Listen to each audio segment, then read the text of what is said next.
Gupit-gupitin natin guys ang pagkain para sa mga bibe. Yan. Ito ay kangkong. Pagkain para sa mga bibe. Nakikita nyo ba ang paggugupit ko?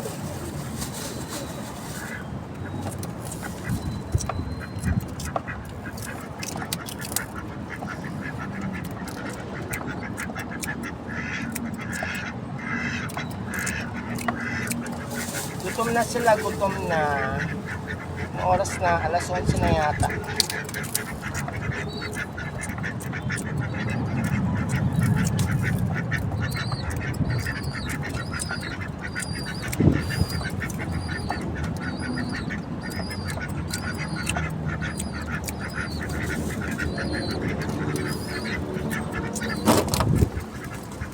Gutom na rin pala yun. Mga kalapati natin gutom na.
Ayan guys, ang pagkain ng ating mga bibe, ginugupit-gupit ko para hindi masok ang ating mga bibe.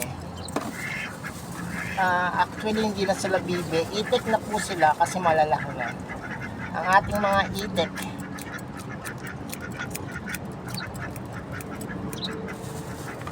pag kasi maliit pa, ang tawag sa kanila ay bibe. Pero pagka malaki na, ang tatawag po natin sa kanila ay itik.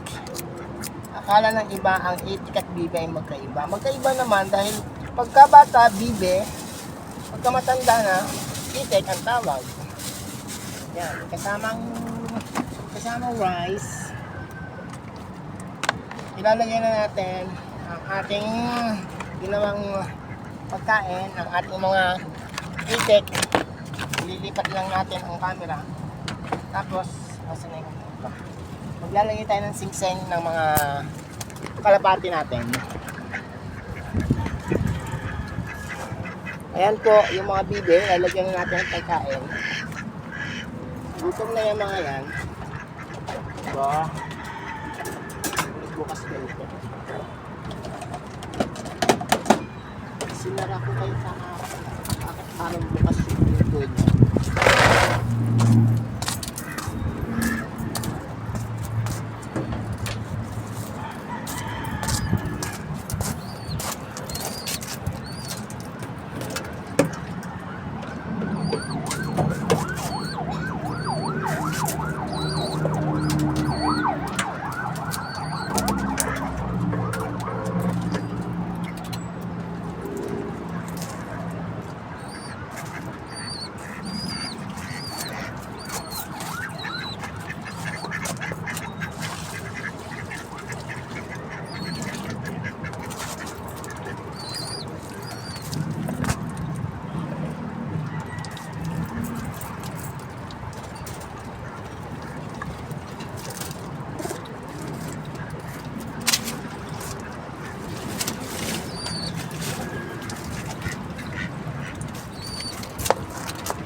ang bumili ng pagkain nila.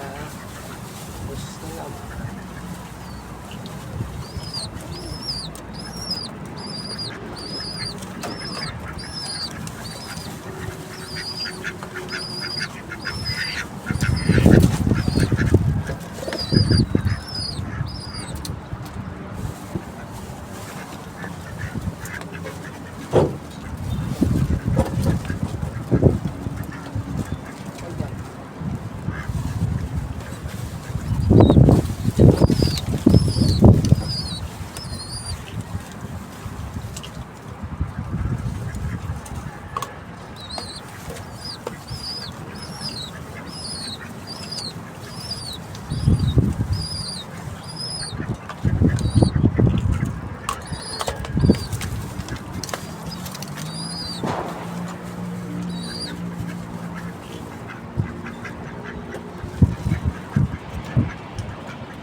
Pagkain, ubus na yung pagkain, guys. Ayan yung bago nilang inakay. Oh, may bago silang inakay. Inakay ng ating dalawa dito. Malaki na, puti na. Kailangan nang lagyan ng ano yan, ng singsing. Lalagyan ko sila ng singsing. Ito yung mga bibi natin, kumakain na. Ayan, kumakain na sila.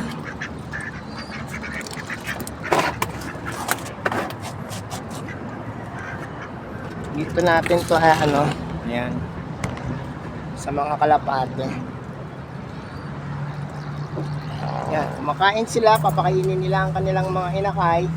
Kukunin natin yung mga babies, lalagyan natin ng singsing. Ito ba yung singsing na to?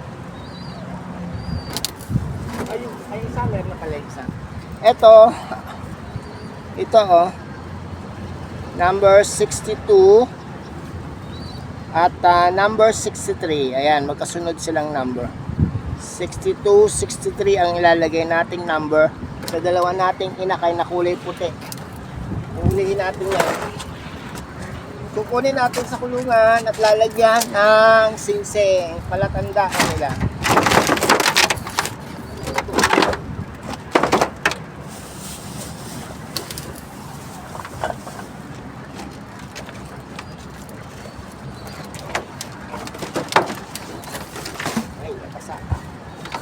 Nabasa ang aking paa.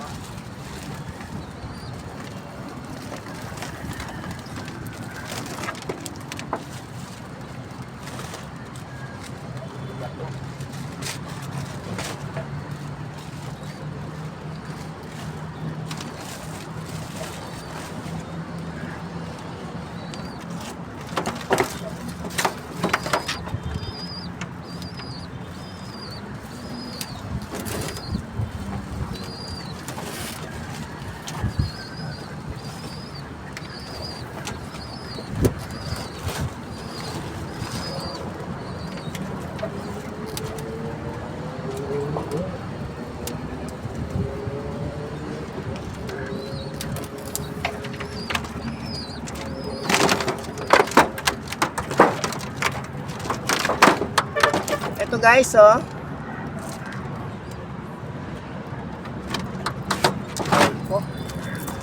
tayo dito.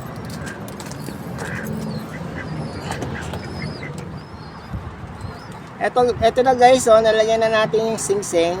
Daldal ako nagdaldal kanina, hindi pala naka-record ang ating ginagawa. So ayan na, nilagay na natin yung isang singsing dito sa isang inakay na kalapate. Number 63 siya, kulay puti yan, kulay puti, ayan.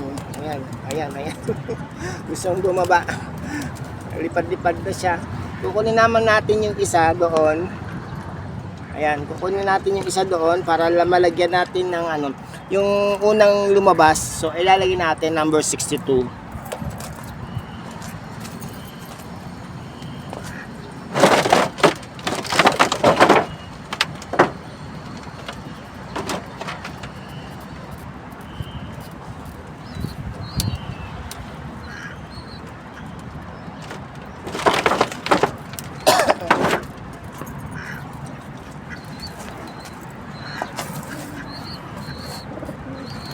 na guys, yung number 62 ang ilalagay natin.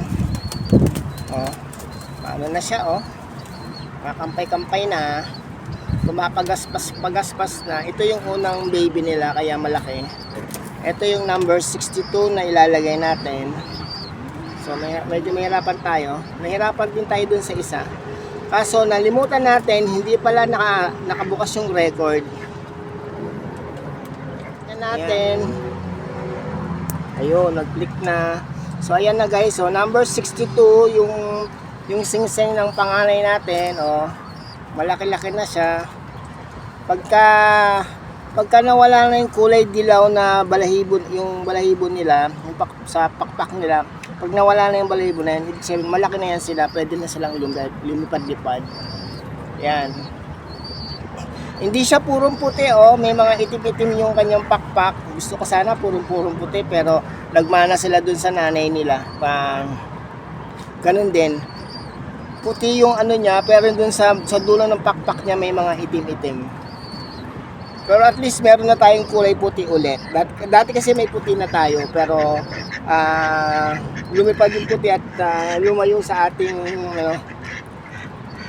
sa kanilang tahanan, hindi na bumalik. So eto, may bago na tayong kulay puti guys. So ganda, di ba? Puti na may black. Ayan, halo siya. Ayan. Ayan, kita nyo dito. Ayan, may black siya.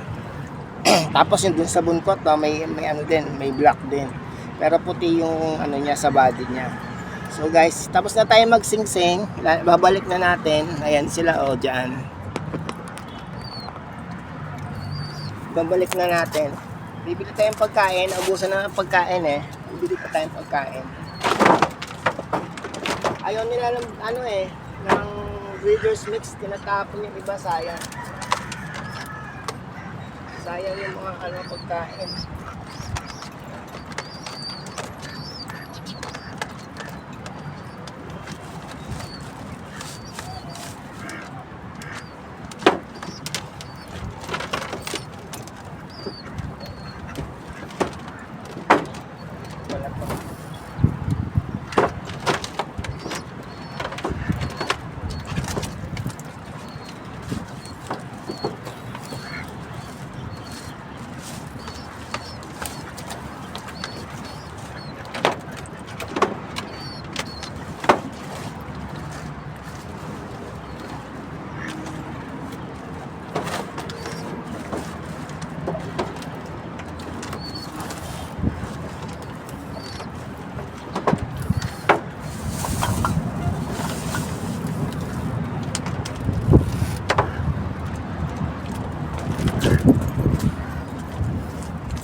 Ayan guys, tapos na tayo maglagay ng singsing sa ating mga alaga na bagong inakay.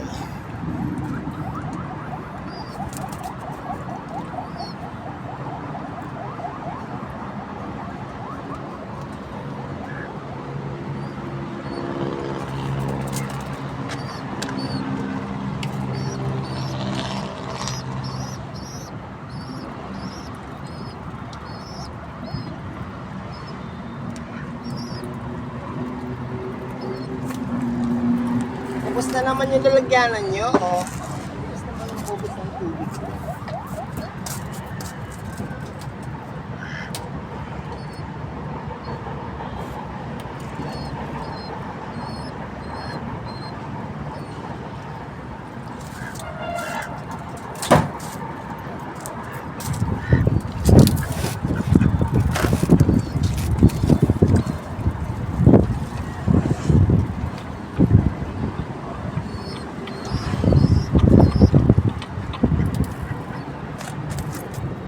Guys, tapos na tayong maglagay ng singsing. Bibili naman ako ng patuka nila kasi ubos na yung patuka nila.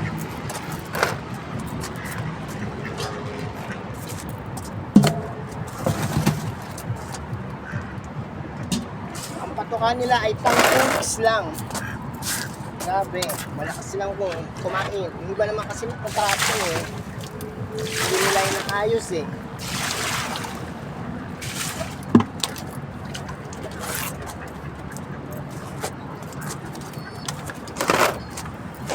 Paalam na muna sa inyo guys at mag-e-edit na tayo. Shoutout sa ating member na KMTV Bronze, si Des Lorica na taga Hong Kong. Sana po ay panoorin nyo ang kanyang mga video. Salamat po. Bye-bye.